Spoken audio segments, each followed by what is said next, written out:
नमो नमः। संस्कृत कक्षायां भवतां सर्वेषां स्वागतम। बच्चों, कक्षा 5वीं तक आप लोगों ने कई भाषाएं पढ़ी और सीखी। इस कक्षा में यानी कक्षा 6 में आपको एक ऐसी भाषा पढ़ने का अवसर मिलेगा जो बहुत ही सरल, मधुर और रुचिकर भाषा है। पता है आपको वह कौन सी भाषा है?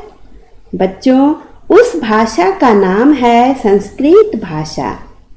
यह भाषा विश्व की सबसे प्राचीन भाषा है। इसी भाषा से सभी भाषाओं की उत्पत्ति हुई है। इसीलिए इसे सभी भाषाओं की जननी भी कहा जाता है। यह भाषा बहुत ही शुद्ध, परिमार्जित और संस्कार युक्त भाषा है।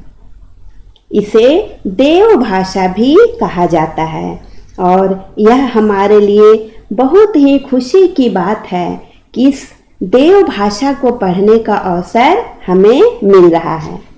बच्चों, आपकी जो संस्कृत की पाठ्य पुस्तक है उसका नाम है सुभाषिका। आपको पता है सुभाषिका का अर्थ क्या होता है? सुभाषिका का अर्थ होता है सुंदर भाषा या सुंदर वचन, जो संस्कृत को ही कहा जाता है। बच्चों, इस पुस्तक का जो प्रथम पाठ है उसका नाम है संस्कृत वर्णाः, यानी संस्कृत के वर्ण। लेकिन आपको संस्कृत के वर्ण पढ़ने की आवश्यकता नहीं है, क्योंकि आपने तो इसे पहले से ही पढ़ रखा है। पता है क्यों? क्योंकि बच्चों, आप लोगों ने हिंदी में जिन वर्णों को पढ़ा है वही वर्ण सभी जो हैं संस्कृत में भी हैं।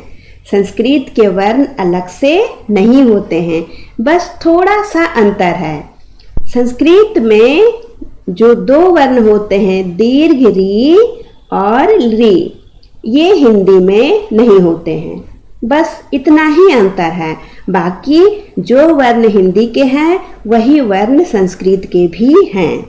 इसलिए फिर से वर्ण पढ़ने की आवश्यकता नहीं है।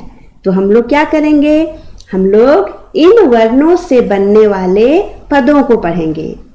पदों यानी शब्दों को, क्योंकि बच्चों हिंदी में जिन्हें शब्द कहा जाता है उन्हें ही संस्कृत में पद कहा जाता है। तो चलिए इन वर्णों से बनने वाले पदों को पढ़ते हैं। अ से अश्वः अर्थात घोड़ा। आ से आम्रम अर्थात आम। इ से इक्षुः गन्ना। ई से इशिका, इशिका यानी ईंट, जिससे घर मकान बनाए जाते हैं। उ से उल्लूकः, उल्लूकः अर्थात उल्लू। ऊ से ऊर्णम यानी ऊन, जिससे स्वेटर बुने जाते हैं, है ना? आप लोग जाड़े के दिनों में स्वेटर पहनते हैं। री से ऋषिः अर्थात ऋषि। ए से एला, एला अर्थात इलायची, इलायची को खाया जाता है और मसालों में भी डाला जाता है। ऐ से ऐडकः, ऐडकः अर्थात भेड़। ओ से ओष्ठौ यानी होठ। औ से औषधम अर्थात औषधि, जिसे दवा कहते हैं। तो यहाँ पर बच्चों स्वर वर्ण से बनने वाले पदों को हम लोगों ने देखा। अब चलिए व्यंजन वर्ण से बनने वाले पदों को पढ़ते हैं। क से कमलम अर्थात कमल। ख से खगः, खगः कहा जाता है पक्षी को। ग से गजः अर्थात हाथी। घ से घटः घड़ा, घड़ा में क्या किया जाता है? पानी रखते हैं, है ना? च से चमसः अर्थात चम्मच।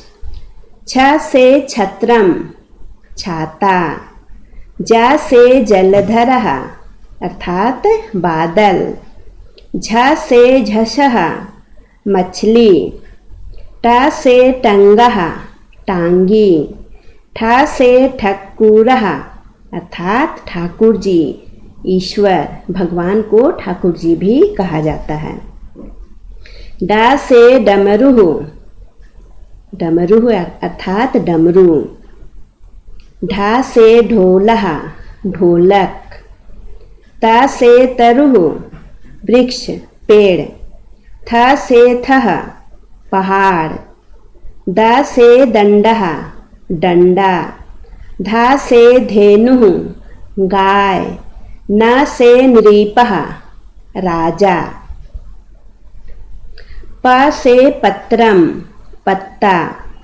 फ से फलम फल। ब से बकः बगुला।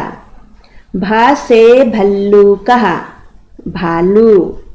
म से मयूरः मोर।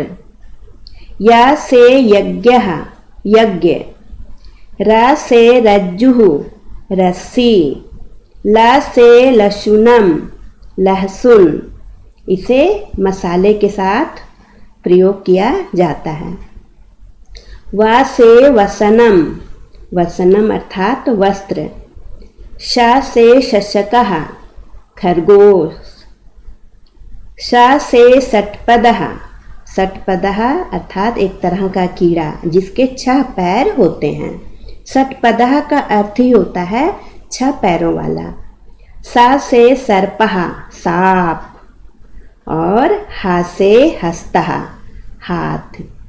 तो यहाँ पर व्यंजन वर्णों से बनने वाले पदों को हम लोगों ने पढ़ा, लेकिन बच्चों इन वर्णों से बनने वाले हम लोगों ने एक एक पद को ही पढ़ा। आप इन वर्णों से एक से अधिक पद भी बना सकते हैं। तो बच्चों आशा है आज का पाठ आपको अच्छा लगा होगा और समझ में भी आया होगा कि इन वर्णों से संस्कृत के पद कैसे बनते हैं। अब आप इन वर्णों से और अधिक पद बनाने का अभ्यास करें और इस पाठ के अंत में जो प्रश्न उत्तर दिए गए हैं वे बहुत ही सरल हैं और मैं आशा करती हूँ कि उसे आप स्वयं कर लेंगे। तो अब आप इनका अभ्यास करें। अगले वीडियो में हम लोग इसके दूसरे पाठ को पढ़ेंगे। धन्यवाद।